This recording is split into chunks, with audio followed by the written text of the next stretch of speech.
Assalamualaikum warahmatullahi wabarakatuh. Perkenalkan, nama saya Nurdika Eka Putri dengan nomor induk mahasiswa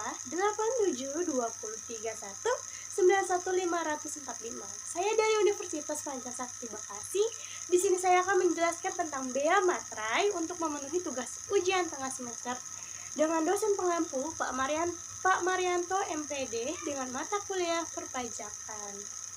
Dasar hukum bea materai adalah Undang-Undang Nomor 13 Tahun 1985 atau disebut juga Undang-Undang Bea Materai. Undang-undang ini berlaku sejak tanggal 1 Januari 1986. Selain itu, untuk mengatur pelaksanaannya telah dikeluarkan Peraturan Pemerintah Nomor 7 Tahun 1995. Sebagaimana telah diubah dengan Peraturan Pemerintah Nomor 24 Tahun 2000 tentang perubahan tarif bea materai dan besarnya batas penanganan harga nominal yang dikenakan bea materai. Bea materai adalah pajak atas dokumen ataupun yang dimaksud dokumen adalah kertas yang berisikan tulisan yang mengandung arti dan maksud tentang perbuatan, keadaan, atau kenyataan bagi seseorang atau pihak yang berpentingan. Prinsip pengenaan pemungutan bea materai. Yang pertama, agar lebih sempurna dan sederhana, hanya terdiri dari 7 bab, 18 pasal. Yang kedua, lebih mudah dilaksanakan karena hanya mengenal satu jenis bea materai tetap, yaitu 6.000 dan 3.000. Tapi sekarang ada yang 10.000 ya teman-teman. Yang ketiga, objek lebih luas. Yang keempat, kemudian tarif 10.000 yang diberlakukan pada tanggal 1 Januari dan diresmikan pada tanggal 20 Oktober 2021. Tarif bea materai 6.000 dikenakan tarif atas dokumen. A. Surat perjanjian, surat-surat lainnya, antara lain surat kuasa, surat hibah, dan surat pernyataan. Yang B. Ada fakta-fakta notaris tersebut selainnya. Yang C. Akta-akta yang dibuat pejabat pembuat akta tanah atau PPAT, termasuk perangkap-perangkapnya. Yang D. Surat-surat yang memuat jumlah yang mempunyai harga nominal lebih dari 1 juta rupiah, yang menyebutkan penerimaan uang, yang menyatakan pembukuan uang atau penyimpanan uang dalam rekening di bank, yang berisi pemberitahuan saldo rekening di bank, yang berisi pengakuan bahwa utang uang sebagai atau seluruhnya telah dilunasi atau diperhitungkan. Yang E. Surat-surat berharga seperti wesel, promise, dan accept yang harga nominalnya lebih dari 1 juta rupiah. Yang F. Dokumen-dokumen yang akan digunakan sebagai alat pembuktian di muka pengadilan. Tarif bea materai 3.000 dikenakan atas dokumen. Yang pertama, surat yang membuat jumlah uang yang mempunyai harga nominal lebih dari 250.000 rupiah, tetapi tidak lebih dari 1 juta rupiah, yang menyebutkan penerima uang yang menyatakan pembukuan uang atau penyimpanan uang dalam rekening di bank, yang berisi pemberitahuan saldo rekening di bank, yang berisi pengakuan bahwa utang uang sebagai atau seluruhnya telah dilunasi atau diperhitungkan. Yang kedua, surat-surat berharga seperti wesel, promise, dan akses yang harganya nominalnya lebih dari 250.000 rupiah, tetapi tidak lebih dari 1 juta ya teman-teman. Yang ketiga, efek dengan nama dan dalam bentuk apapun sepanjang harga nominalnya lebih dari 250.000 rupiah, tetapi tidak lebih dari 1 juta rupiah.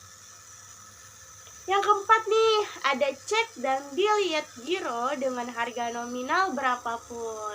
Bea materai dan pengertian bea materai adalah pajak yang dikenakan atas dokumen yang menurut Undang-Undang Bea Materai menjadi objek bea materai.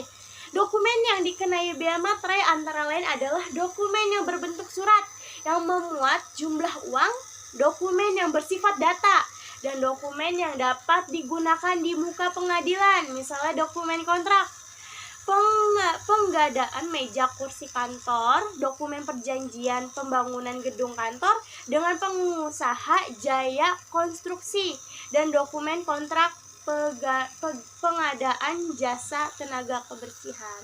Tidak dikenakan bea materai saat terhutang bea materai dan pihak terhutang bea materai, surat penyimpanan barang, konsignmen, surat angkutan penumpang dan barang, keterangan pemindahannya dituliskan di atas dokumen sebagaimana dimaksud dalam huruf A, B, dan C. Bukti pengiriman dan penerimaan barang, surat pengiriman barang untuk dijual atas tanggungan pengirim, dan surat-surat lainnya yang dapat disamakan dengan surat-surat tersebut.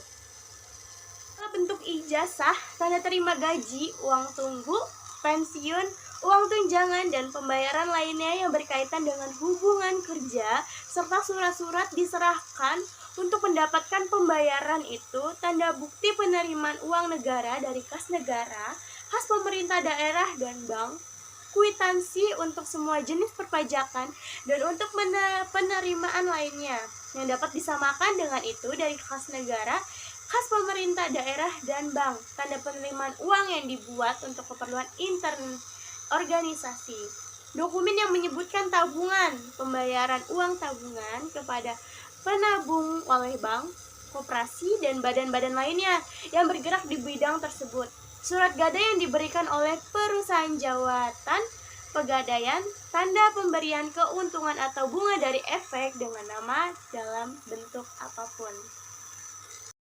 Saat terhutang bea materai dokumen yang dibuat oleh satu pihak, maka pada saat dokumen itu diserahkan, termasuk jika pada saat itu dokumen tersebut diterima oleh pihak untuk siapa, dokumen itu dibuat bukan pada saat ditandatangani, contohnya kwitansi, cek, dan sebagainya. Dokumen yang dibuat oleh lebih dari satu pihak, maka pada saat selesainya dokumen dibuat yang ditutup dengan pembubuhan tanda tangan dari yang bersangkutan. Contohnya surat perjanjian jual beli, bea materai terhutang pada saat ditandatanganinya perjanjian tersebut. Dokumen yang dibuat di luar negeri, maka pada saat digunakan di Indonesia. Pihak yang terhutang bea materai. Pihak yang terhutang bea materai adalah pihak yang mendapatkan manfaat dari dokumen kecuali pihak-pihak atau pihak-pihak yang bersangkutan dengan menentukan lain. Cara penggunaan bea materai, cara pemakaian bea materai sebenarnya cukup simpel. Materai hanya perlu diletakkan atau dibubuhkan pada bagian penandatanganan dokumen. Usahakan ketika penandatanganan sebagian tanda tangan ada yang mengenai materai. Selain itu, pemakaian materai perlu diperhatikan jenis dokumen karena tidak semua dokumen memerlukan materai.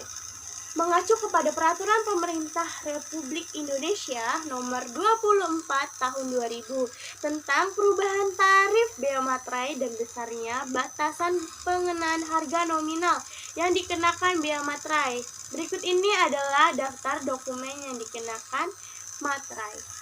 Saksi baru dalam tindak bea materai. Undang-undang bea materai yang baru juga mengatur mengenai sanksi bagi pihak yang melanggar ketentuan. Sanksi administratif berupa denda 100% akan diberikan kepada pihak-pihak yang tidak atau kurang pungut dan atau kurang penyetoran bea materai. Selain itu, diatur mengenai sanksi pidana berupa penjara paling lama 7 tahun atau denda paling banyak 500 juta bagi setiap orang yang memalsukan atau membuat materai dengan menggunakan cap asli secara melawan hukum.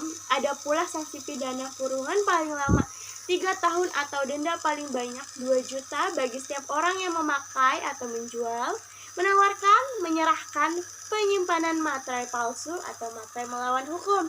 Sanksi yang sama juga mengancam setiap orang yang memiliki barang yang dibubuhi materai palsu dan atau dengan sengaja menghilangkan tanda ciri tertentu pada materai. Hal-hal yang perlu diperhatikan untuk melengkapi kelengkapan mengenai penjelasan tentang bea materai. Berikut ini diberikan pokok-pokok tambahan yang perlu diperhatikan, yaitu yang pertama transaksi intern perusahaan atau unit keuangan. Unit perusahaan tidak perlu memakai bea materai. Yang kedua, kantor pusat dan cabang perusahaan merupakan badan yang berdiri sendiri, sehingga transaksi harus menggunakan bea materai. Yang ketiga, menanggung bea materai apabila ada sesuatu dari kemudian hari atau pelanggaran administrasi adalah pemegang dokumen tentang terhutang bea materai adalah orang yang atau pihak-pihak yang mendapatkan manfaat dari dokumen tersebut. Yang keempat, tanggal bea materai. Yang kelima, tanggal yang tercantum di bea materai lebih sah dibanding dengan tanggal dokumen. Yang keenam, kurang diperhatikan masalah yuridis atau isi dokumen, tetapi yang lebih diutamakan atau penting adalah terutangnya pajak. Yang ketujuh, warna tinta yang ditulis pada materai tidak menjadi masalah. Misalnya mencantumkan tanggal pakai tinta biru tetapi tanda tangan memakai tinta hijau. Ini boleh. Yang penting tinta tersebut masih merupakan tinta yang lazim atau bisa dipakai. Yang kedelapan, tulisan pada dokumen. Misalnya, tulisan di kertas materai tidak boleh dihapus dengan cairan penghapus. Kalau ada kesalahan maka lebih baik dicoret dan dituliskan yang benar. Yang kesembilan nih, ada tambahan untuk pasal 7 ayat 8. Kertas biaya yang dipakai untuk lembaran berikut. Karena isi dokumen terlalu panjang, tidak perlu memakai materai lagi karena masih merupakan satu kesatuan atau prinsip satu dokumen hanya terutang satu bea materai. Itu saja yang saya dapat jelaskan. Apabila ada salah kata, mohon maaf. Wabillahi taufiq walhidayah. Wassalamualaikum warahmatullahi wabarakatuh.